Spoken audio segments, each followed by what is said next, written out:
Does the I was going to say, does the term known to the police mean anything to you? No. Well, I hear that phrase when they arrest someone. Yeah, He was known to the police. Yeah, and I think you already know about this because I sent you the text the other day. But yeah. The text was from, and I've got it here, and it was because you came on this podcast and you said that when you turned up to do the shed tapes, that the guy over the road looked at you and you didn't. No, he was sitting on a deck chair on his front porch, like neighbourhood watch, observing what was going on in the street. And anyway, pretty sure he took down my number plate. What? Because I sent you that in the text. And then we talked about it on air, and it was revealed that he's a former cop. Yeah, he's a copper. So, and how do you feel about the fact that he said, "I know, I have Dave Reggio, and I'm onto him." You know what's going to happen? I mean, all jokes aside, you'll be trying to leave the country sometime, and all of a sudden you'll be red flagged. You know. So I just think we need to apologize. I think. Do you want to apologise? Well, I'm sorry. I mean, I realise you're just doing your job, even though you're not getting paid for it. But you're up there and you're making the beachside suburb peaceful. I won't say his name because he's probably undercover. It's probably Ron or someone. Ron? No, I'm not going to say his name because I don't want him.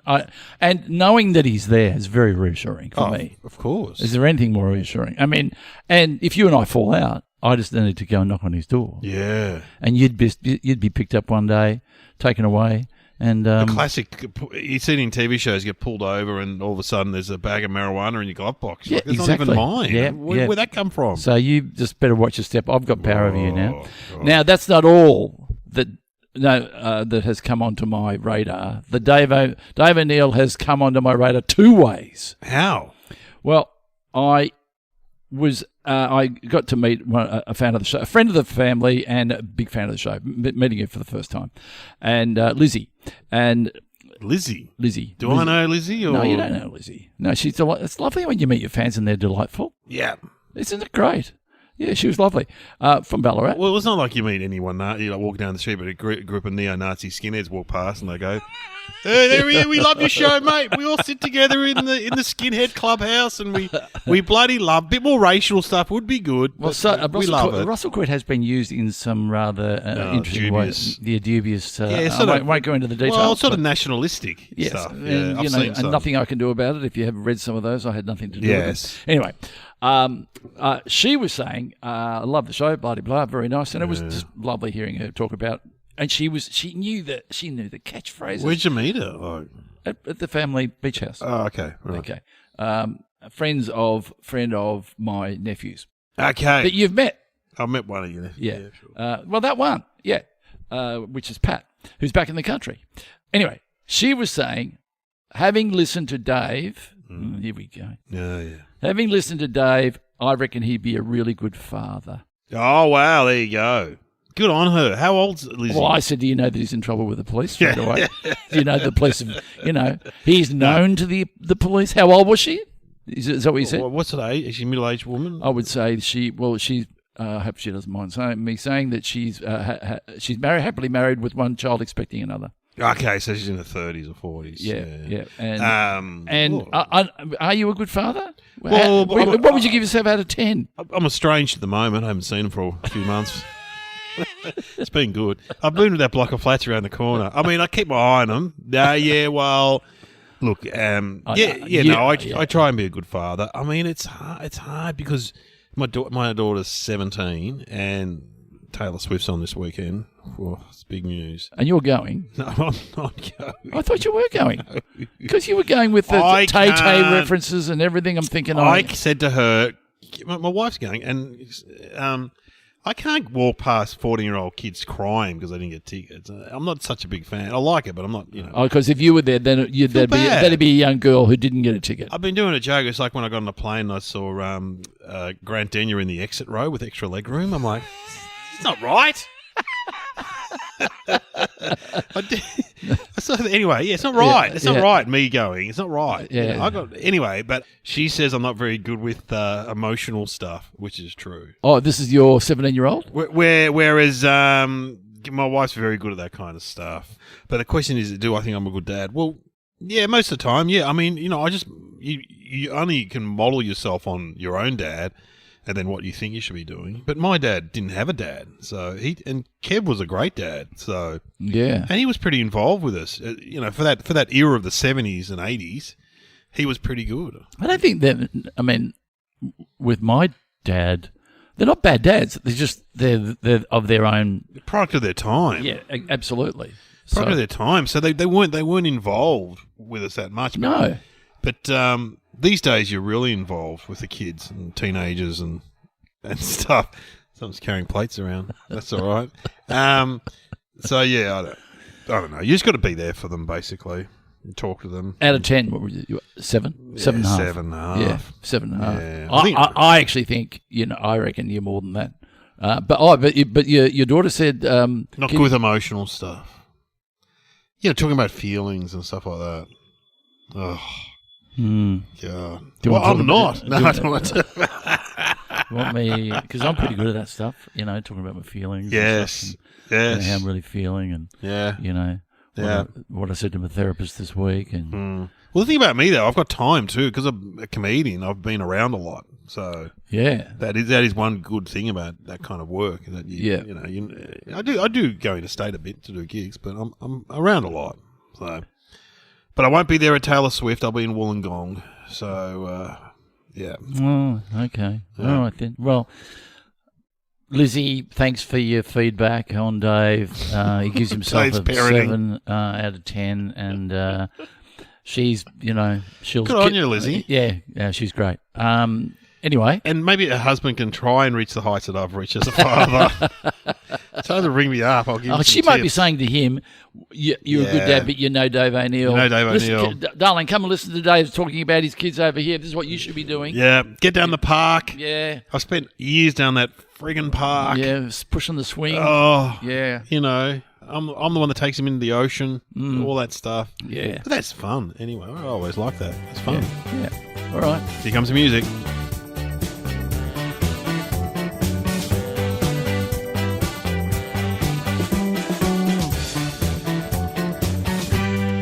Welcome to Somehow Related Now. Please welcome your hosts Glenn Robbins and Dave O'Neill.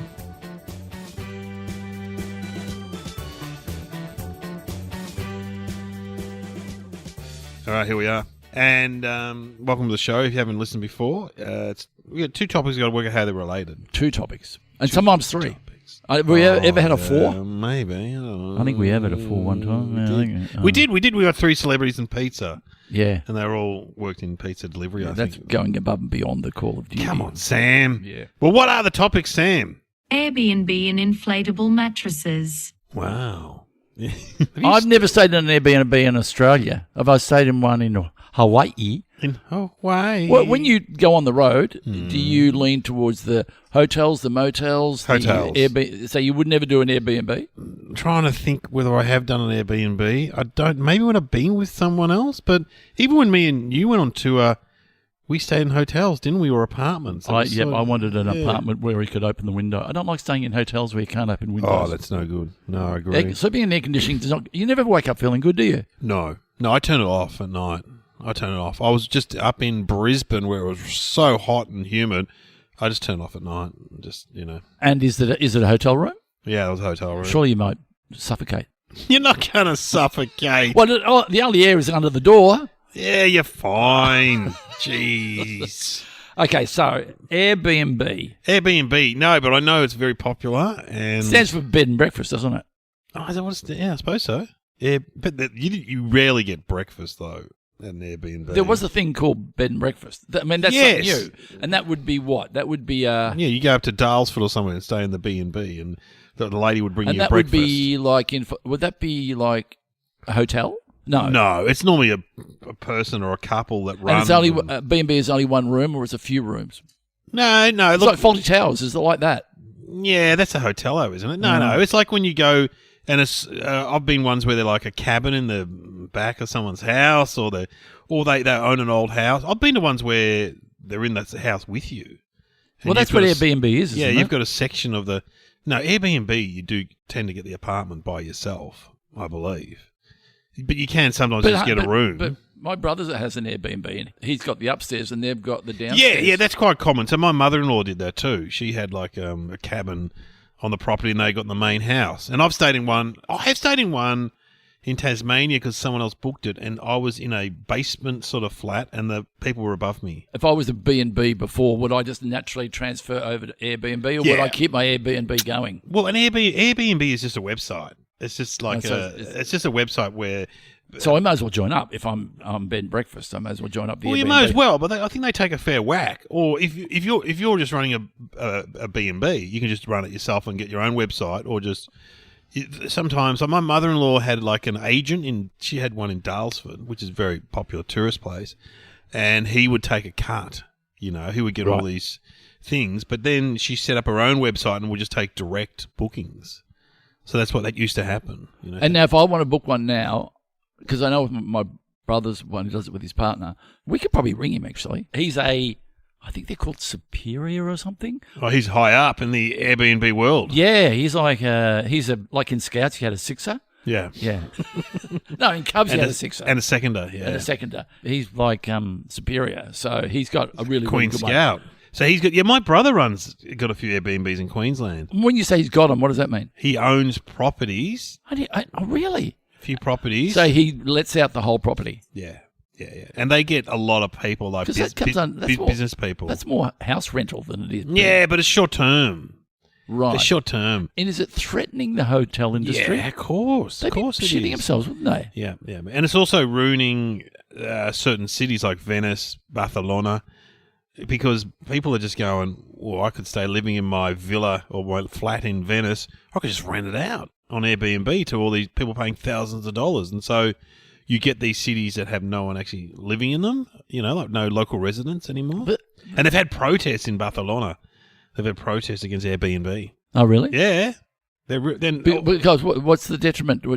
It's causing what? It's ruining the community. And then you're getting short. How is it ruining the community? Because you've got no one living there. You just got people. Oh, there's no sense of community. Yeah, and there's short stay, and also in places like Barcelona, you get party people just coming in, like British Bucks nights or whatever, and they're just But to me, when it first came out, I thought it was really good because there was a sense of you've got a spare room, you can make money from it, and you've got a room that's not being used, so someone can then get the benefit of that by getting it cheaply as opposed to staying in a hotel. So it was giving back to the community a bit, going... Well, I think there's different versions. Yeah, I know one of my comedian did that and ended up meeting his wife because she was an American backpacker and moved in a room and then they got together.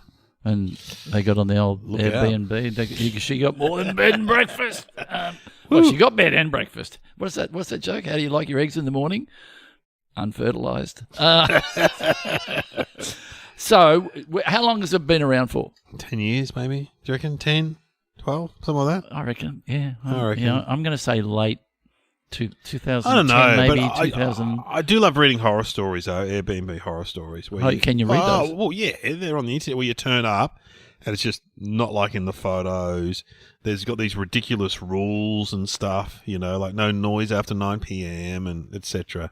They're always funny. And you can go anywhere in the world. Like if I went to Iceland, could I get an igloo? Probably. Could I get a tree house? Probably. Absolutely. So yeah, in a way, it's like Uber. It's a disruptor because they're just giving... Disruptor, good word. They're giving normal people agency to just rent out stuff, But I assume they take a fair whack, Airbnb.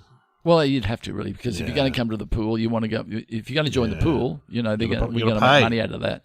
And the guy who came up with it, God, that's really loaded. Yeah. Do you want to? Should we call your brother? Just see because he might have the answer. I sat next to a guy in Wagga Wagga at a gig, and I said, "What do you do?" He goes, "I own Airbnbs." He owned 15 Airbnbs, but what he was doing, he was renting them out and then putting them on Airbnb. He said there's a woman in Darwin he met who owns 25 properties. Really? Or manages 25 Airbnbs. Yeah, because he found that like in places like Wagga and Darwin, there is a big gap between 4-star hotels and a shit motel. Yeah. There's nothing in between. Yeah. You're either 1-star or 5-star. And so they've tapped into that market. Similar to my brother in Brisbane, where you get kind of medium-level business people coming into town. They have to stay there for a few months. Yep. And they just need somewhere to stay. There's not a motel. It's like a house. Yep. They can leave their stuff there. Yep. It's secure, but it's not like it's not like the Hyatt or somewhere. Yeah. You're not paying thousands of dollars a week. That's what they've done. That's what they've tapped into. Absolutely. Should we give him a call? Give him a call. All right. We'll just hang on. This is technology. Hang on. Calling now.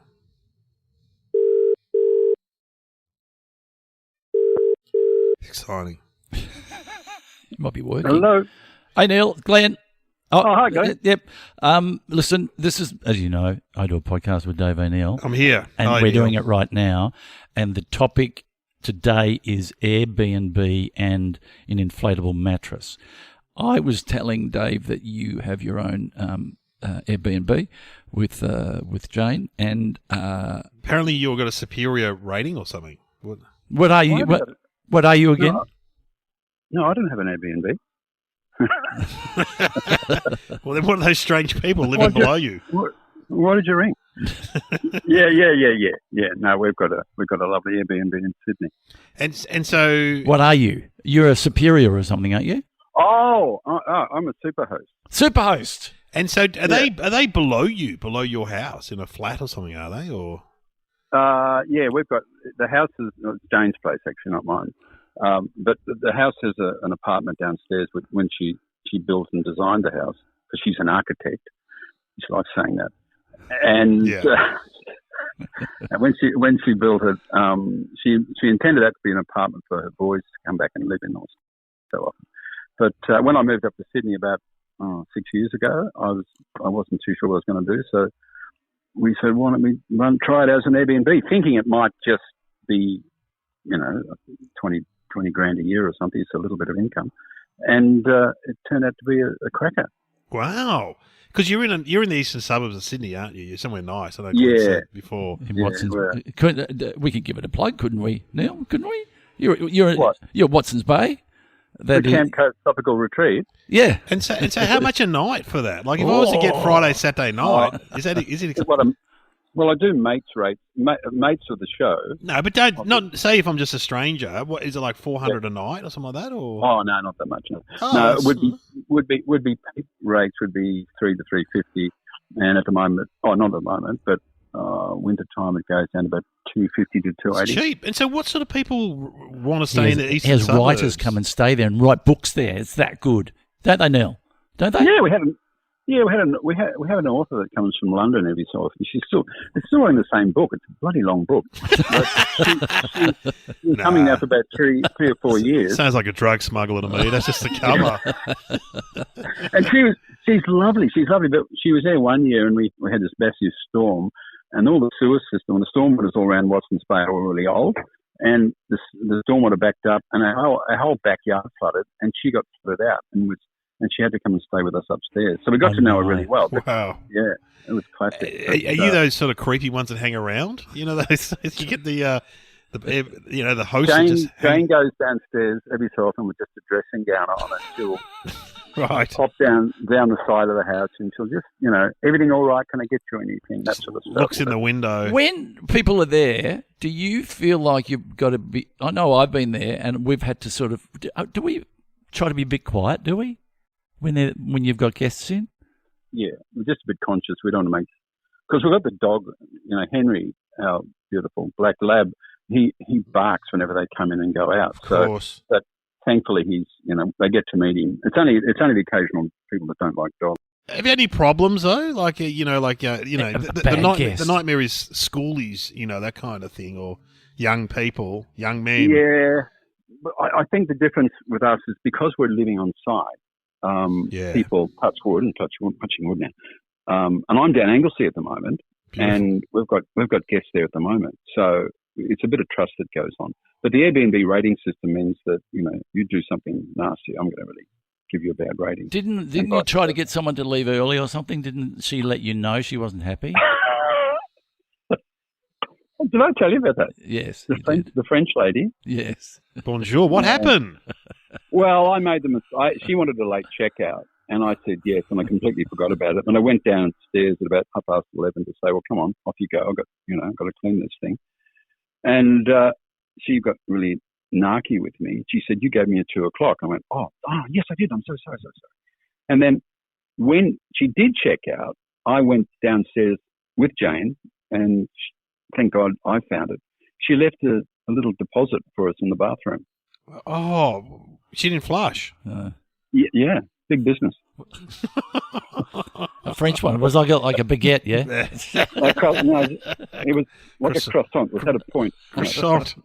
Oh, But see, Neil comes from a long history of he was. Yeah, weren't you at Sovereign Hill? Didn't you manage the hotel at Sovereign Hill? Yeah, and he used to dress up.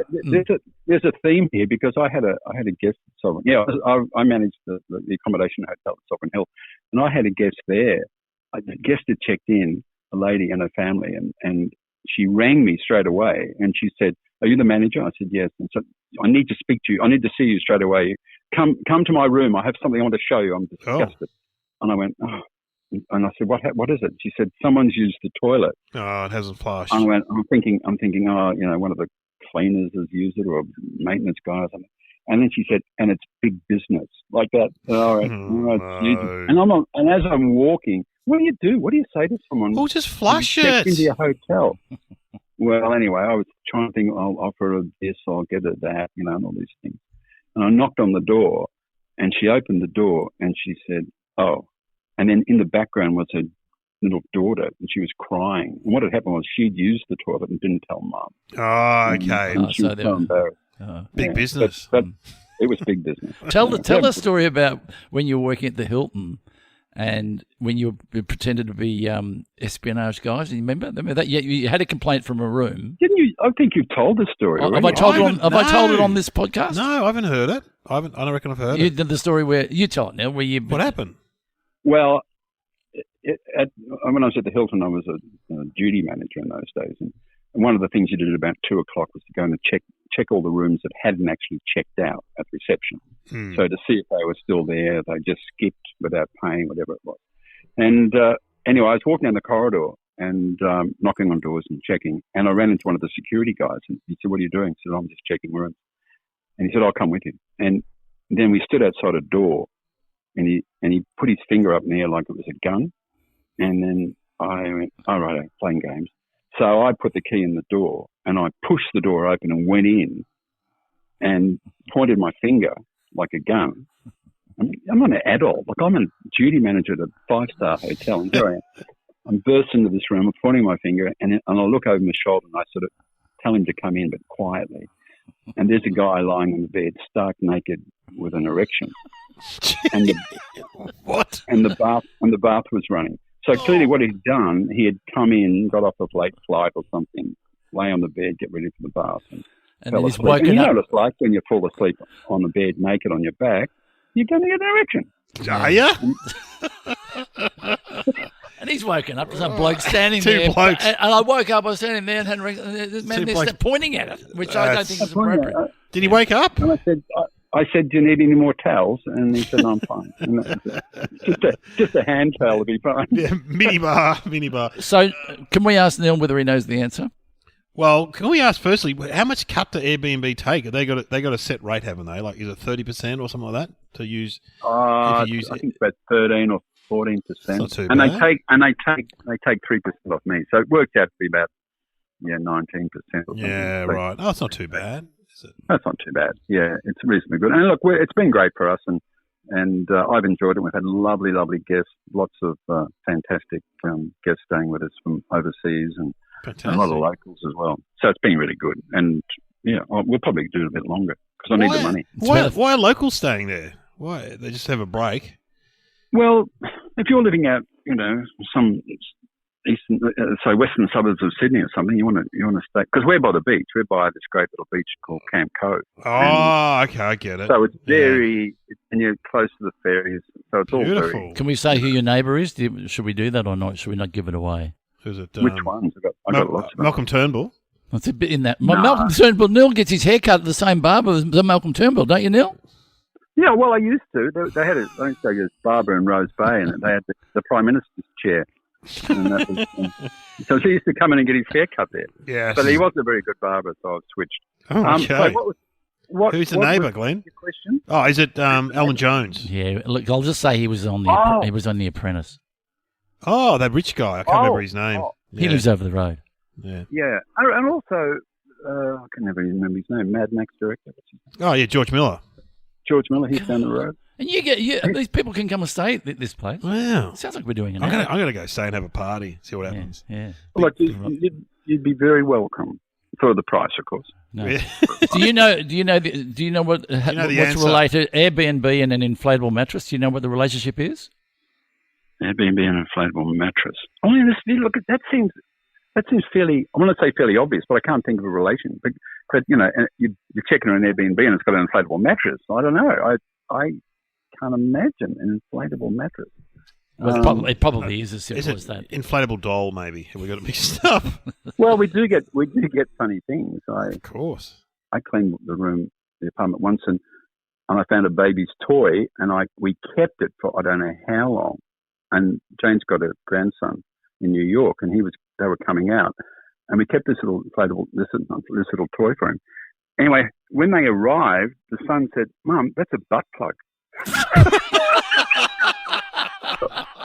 And I thought it was a dummy. Yeah, no, that's right. And I'd been handling it. Wash your hands.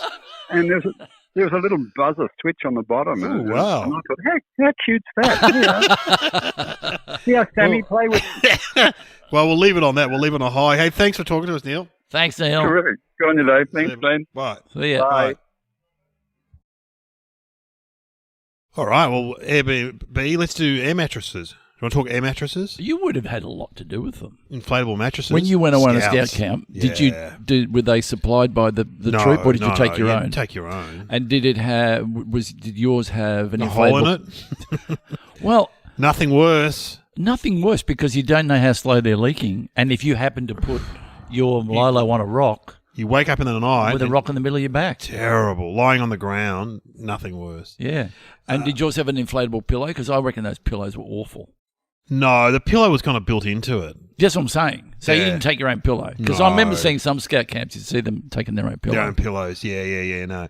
No, and then Dad would patch it up if it got a hole in it. You know? Oh, yeah, a bit of... Like a bicycle repair Go down to kit. Clark Rubber and get something and stick it on. Yeah. Yeah. But I'm trying to think, I always just had a single one.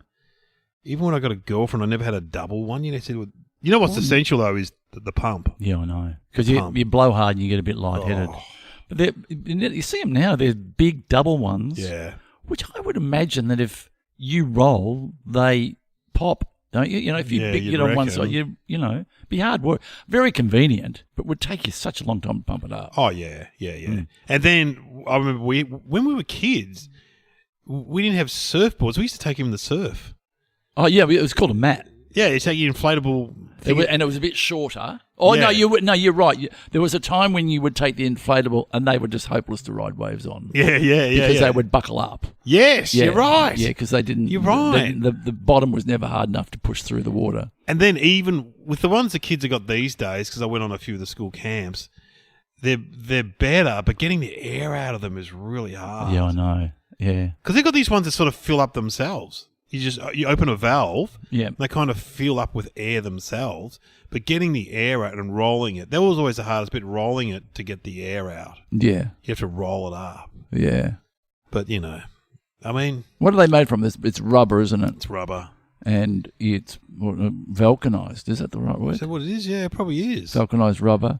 If you put one of those in a tent down the coast for some time, they smell. They smell. Like rubber. They smell. And you go there and go, oh, God, it smells of lilo in here. Yeah, the lilo. Yeah. Get the lilo. We should put him in the pool.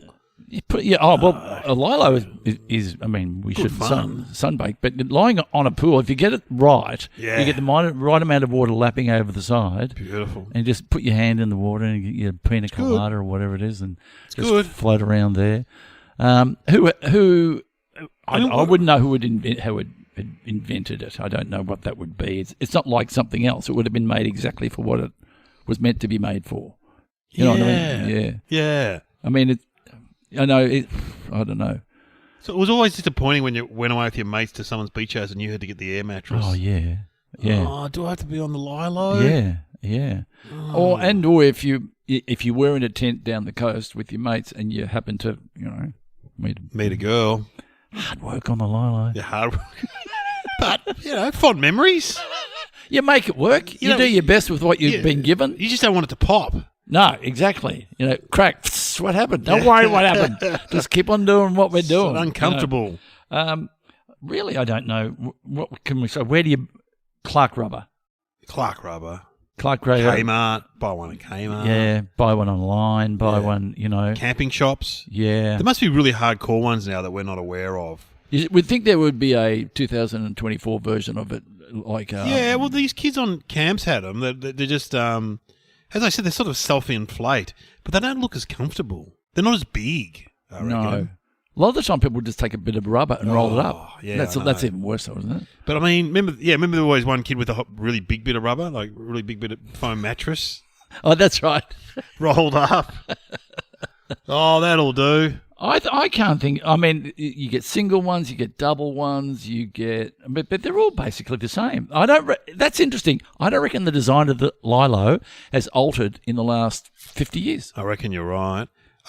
All I remember we had them on scout camps a lot, and one day we were up in Buxton or Coldstream, and it rained a lot, and all the tents got flooded, and Dad found Bruce Millwood, one of the scouts, floating asleep on his Lilo in the creek. No. Yeah, he was still asleep. No. Yeah. Yep. Absolutely. God, he must be a good sleeper. Bruce, yeah. Yeah, he joined the army, Bruce. Yeah, anyway. I tell you what was hard to do if you're in a river on a Lilo, is to wrap your legs around it and ride it like a horsey. That was always fun. Yeah, I remember doing that in the pool. Yeah. That was fun. Yeah. Oh, Lilo, Yeah. My daughter had one when she was younger. She used to love taking to the surf when she was about 6 or 7 or 8. Yeah. Maybe because it's sort of soft and easy to grab. Then they made that they were called mats, and they would have 2 handles on the front. Yeah.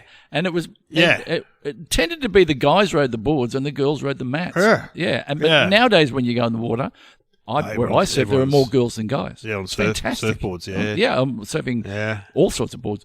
But the mat was never a really good surfing craft. It was never great. You know, if you got dumped or anything and you got hit, it didn't matter because it wouldn't hurt. Your board can hurt you, obviously. Yeah. So it's safe in that sense. But you just don't see them anymore. No. Yeah.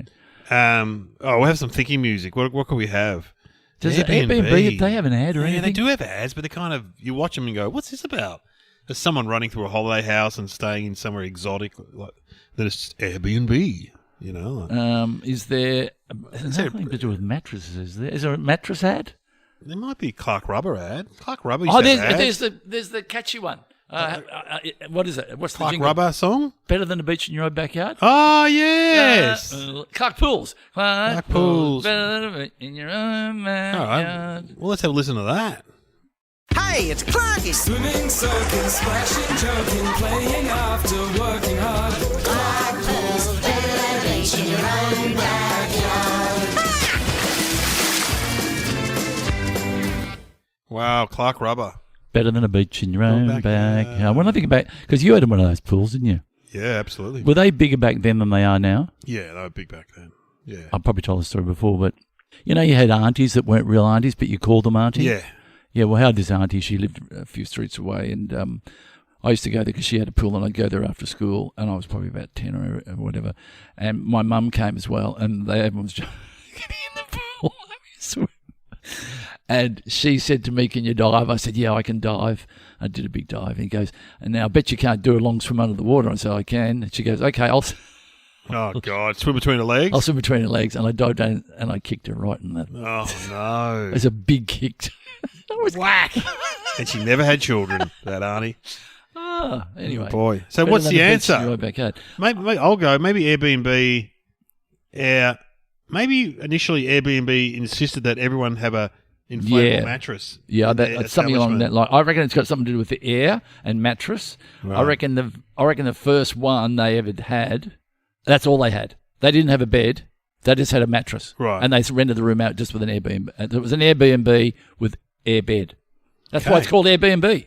Wow, what is the answer, Sam? Airbnb's humble beginning was air mattresses on the floor of the founder's apartment. Airbnb, Inc. was founded by Brian Chesky, Joe Gebbia, and Nathan Blekarczyk. Chesky and Joe Gebbia were broke and looking to raise money to make their rent in San Francisco. They decided to rent out air mattresses in their apartment to attendees of a conference because all the hotels were booked. Wow, so the first Airbnb included an air mattress in their living room. You have been listening to Somehow Related with Glenn Robbins and Dave O'Neill.